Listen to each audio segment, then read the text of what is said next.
Stan Gibilisco here from the black holes of Dakota Territory, United States of Adverse Weather. On the AccuWeather website, which I checked because of the versatility of their radar primarily, they have some interesting links, and sometimes they're pretty good, and one of them had to do with above ground tornado shelters that you can buy. They look like a big refrigerator, and they come in various sizes, and the people get inside and sit out the tornado.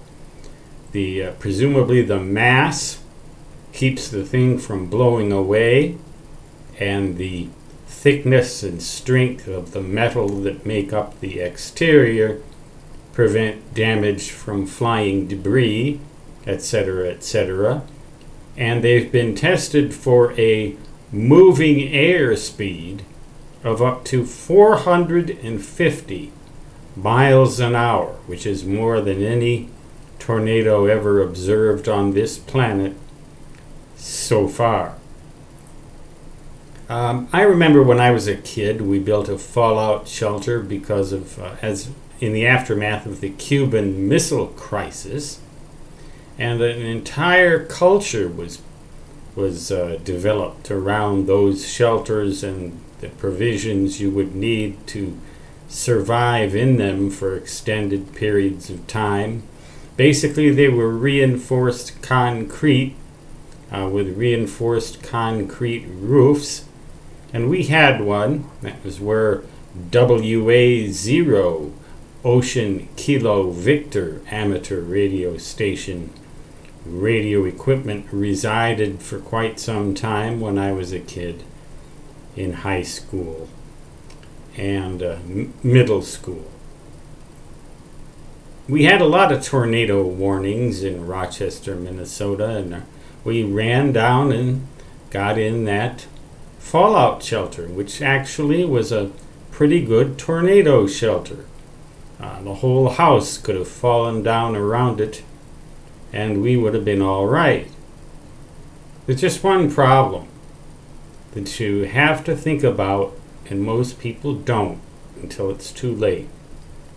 And that is getting out after the tornado. If the exit is blocked by debris, and you don't have some way to chop through that debris stored inside your shelter, nor some method to contact the outside world. Remember, cell phone towers may well be destroyed. Your cell phone would be useless.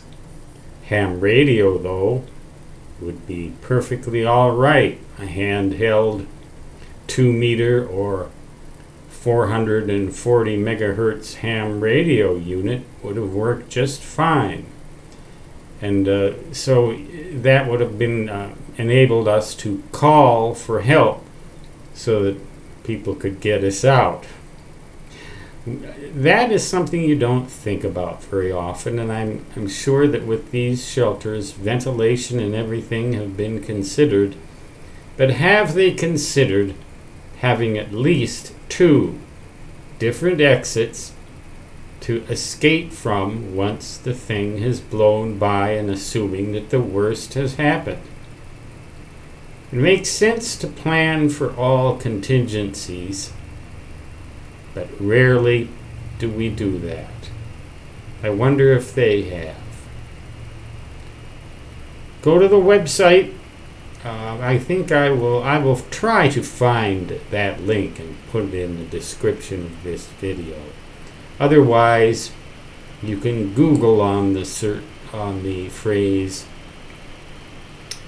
above ground tornado shelters, or simply tornado shelters. Stan Gibilisco signing off from the land of adverse weather, where here all it's going to do tonight is rain. Like we need any more of that. So long for now.